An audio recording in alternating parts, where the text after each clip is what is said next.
Welcome to ನಮ್ಮ ಅಡಿಗೆ 9 channel food ಚಾನಲ್ಗೆ ಸ್ವಾಗತ. ಇವತ್ತಿನ ವಿಶೇಷ ಏನಂದರೆ ನಾನು ಪನ್ನೀರ್ ಪರೋಟ ಮಾಡಿದ್ದೀನಿ.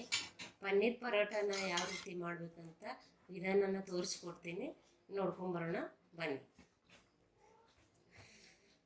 ನಾನು ಮೊದಲು 2 ಕಪ್ ಆಗೋಷ್ಟು ಗೋಧಿ ಹಿಟ್ಟು ತೊಗೊಂಡಿದ್ದೀನಿ.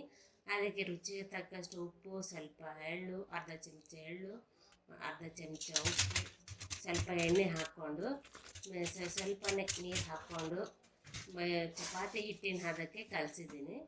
ನೀವು ಇದೇ ರೀತಿ ಕಲಿಸ್ಕೊಳ್ಳಿ. ಸ್ವಲ್ಪ ಚಪಾತಿ ಹಿಟ್ಟಿನ ಹದಕ್ಕೆ ಕಲಸಿ 10 ನಿಮಿಷ ಮುಚ್ಚಿಡಬೇಕು. ಅಂದರೆ ಸ್ವಲ್ಪ ಮೃದು ಆಗುತ್ತೆ ಹಿಟ್ಟು, ಪರೋಟ ಮಾಡಲಿಕ್ಕೂ ಈಸಿ ಆಗುತ್ತೆ. ನೋಡಿರಿ, ಈ ರೀತಿ ಸ್ವಲ್ಪ ಕಲಿಸ್ಕೊಂಡು ಒಂದು ಅರ್ಧ ಚಮಚ ಎಣ್ಣೆನ ಮೇಲೆ ಸವರಿ ಹಿಟ್ಟಿಗೆ ಸ್ವಲ್ಪ ಮುಚ್ಚಿಟ್ಬಿಡಿ 10 ನಿಮಿಷ. ಈಗ ಯಾವ ರೀತಿ ಪನ್ನೀರ್ ಮಸಾಲ ಮಾಡ್ಕೋಬೇಕು ಅದನ್ನು ತೋರಿಸ್ಕೊಡ್ತೀನಿ ಬನ್ನಿ. ನಾನು ಪನ್ನೀರ್ ತೊಗೊಂಡಿದ್ದೀನಿ. ಪನ್ನೀರನ್ನ ಸಣ್ಣದಾಗಿ ತುರಿದಿಟ್ಕೊಂಡಿದ್ದೆ. ಅದು ತುರಿದಿಟ್ಕೊಂಡಿರೋ ಪನ್ನೀರಿಗೆ ನಾನು 2 ಸಣ್ಣದಾಗಿ ಹೆಚ್ಚಿರತಕ್ಕಂಥ ಈರುಳ್ಳಿನ ಹಾಕ್ತಾಯಿದ್ದೀನಿ.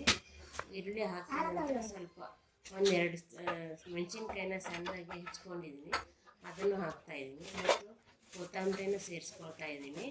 ಈಗ ನಾವು ಕೊತ್ತಂಬರಿ ಈರುಳ್ಳಿ ಹಾಕಿದ ಮೇಲೆ ಸ್ವಲ್ಪ ಧನಿಯಾ ಪೌಡ್ರ್ ಹಾಕ್ಕೊಂಡಿದ್ದೀನಿ. ನೀವು ಬೇಕಾದರೆ ಗಾರ್ಲಿಕ್ ಪೇಸ್ಟು ಹಾಕೋಬೋದು. ಆಮೇಲೆ ಸ್ವಲ್ಪ ಅರಿಶಿನ ಹಾಕ್ಕೊಂಡಿದ್ದೀನಿ, ಸ್ವಲ್ಪ ರುಚಿಗೆ ತಕ್ಕಷ್ಟು ಉಪ್ಪು. ಇವಿಷ್ಟನ್ನು ಮಿಕ್ಸ್ ಮಾಡ್ಕೊಳ್ಳಿ. ಮೊದಲು ಮಿಕ್ಸ್ ಮಾಡಿಕೊಂಡು ರೆಡಿ ಮಾಡಿಟ್ಕೊಳ್ಳಿ ಮಸಾಲೆನ, ಪನ್ನೀರ್ ಮಸಾಲ. ಈಗ ಕಲಸಿಟ್ಟಿರ್ತಕ್ಕಂಥ ಗೋಧಿ ಹಿಟ್ಟನ್ನು ತೊಗೊಂಡು ಮೆತ್ತಗಾಗಿರುತ್ತೆ. ಈಗ ಸಣ್ಣದಾಗಿ ಉಂಡೆನ ಮಾಡ್ಕೋಬೇಕು. ಯಾವ ರೀತಿ ಅಂತ ಹೋಳಿಗೆ ಮಾಡ್ತೀರಲ್ಲ ನೀವು ಹೂರಣ ತುಂಬಿ, ಅದೇ ರೀತಿ ಸೇಮ್ ಪ್ರೊಸೆಸ್ನಾಗ ಪನ್ನೀರ್ ಪರೋಟ ಮಾಡಬೇಕು. ಈಗ ನಾನು ಸ್ವಲ್ಪ ಸಣ್ಣ ಉಂಡೆ ತೊಗೊಂಡು ಒಂದು ಪ್ಲಾಸ್ಟಿಕ್ ಮೇಲೆ ಸ್ವಲ್ಪ ಎಣ್ಣೆ ಹಾಕ್ಕೊಂಡಿದ್ದೀನಿ.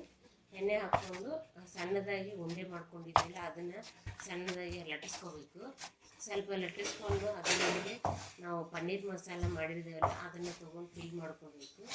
ಇದು ಸೇಮ್ ಹೋಳಿಗೆ ಥರನೇ, ಬೇರೆ ಏನಿಲ್ಲ. ಈಗ ಫಿಲ್ ಮಾಡ್ಕೊಂಡಿರೋದನ್ನು ರೌಂಡಾಗಿ ಮಾಡ್ಕೋಬೇಕು. ಇದನ್ನು ಸ್ವಲ್ಪ ತೆಳು ಮಾಡಬಾರ್ದು, ಪರೋಟಾನ ಹರಿದು ಬಿಡುತ್ತೆ ತೆಳು ಮಾಡಿದರೆ. ಹೋಳಿಗೆ ಥರನೇ ಸ್ವಲ್ಪ ದಪ್ಪನಾಗಿ ಮಾಡ್ಕೋಬೇಕು. ಈಗ ನೋಡಿ ಇದೇ ಥರ ಸ್ವಲ್ಪ ಎಣ್ಣೆ ಹಾಕ್ಕೊಂಡು ಈಗ ಸ್ವಲ್ಪನೇ ಲಟ್ಟಿಸ್ಕೋಬೇಕು ಪನ್ನೀರ್ ಪರೋಟಾನ. ನೋಡಿರಿ ಯಾವ ಥರ ಇದೆ, ಈ ಥರ ಲಟ್ಸ್ಕೊತಾನೆ ಸ್ವಲ್ಪನೇ ಮತ್ತು ಫಾಸ್ಟ್ ಲಟ್ಸಿದ್ರೆ ಹರಿದೋಗ್ಬೇಕು. ನಿಧಾನವಾಗಿ ಲಟ್ಸ್ಕೋಬೇಕು. ಇಲ್ಲಿ ಲಟ್ಸ್ಕೊಂಡ್ಮೇಲೆ ಈಗ ಒಂದು ಒಲೆ ಮೇಲೆ ತವ ಇಟ್ಟು ಆ ತವ ಬಿಸಿ ಆದ ನಂತರ ಸ್ವಲ್ಪ ಎಣ್ಣೆ ಹಾಕಿ, ಅರ್ಧ ಸ್ಪೂನ್ ಎಣ್ಣೆ ಹಾಕಿ ಮಾಡಿರ್ತಕ್ಕಂಥ ಪರೋಟನ ಆ ತವ ಮೇಲೆ ಹಾಕಿ 2 ಕಡೆ ಬಿಸಿ ಮಾಡ್ಕೋಬೇಕು. 2 ಕಡೆನೂ ಸ್ವಲ್ಪ ಎಣ್ಣೆ ಸವರ್ಕೊಂಡು ಬಿಸಿ ಮಾಡ್ಕೋಬೇಕು. ನೀವು ಬೇಕಾದರೆ ತುಪ್ಪನೂ ಆ್ಯಡ್ ಮಾಡ್ಕೋಬೋದು, ಇಲ್ಲ ಬೆಣ್ಣೆನೂ ಆ್ಯಡ್ ಮಾಡ್ಕೋಬೋದು. ನಾನು ಅವೆರಡೂ ಯೂಸ್ ಮಾಡಿಲ್ಲ, ಎಣ್ಣೆ ಮಾತ್ರ ಯೂಸ್ ಮಾಡಿದ್ದೀನಿ. ಈಗ 2 ಕಡೆನೇ ಈ ಥರ ಬೇಯಿಸ್ಕೋಬೇಕು. 2 ಕಡೆ ಬೇಯಿಸ್ಕೊಂಡ್ರೆ ಪರೋಟ ಟೇಸ್ಟಿಯಾಗಿರುತ್ತೆ. ನೋಡಿರಿ, ಇದೇ ರೀತಿ ಬರುತ್ತೆ ಪರೋಟ.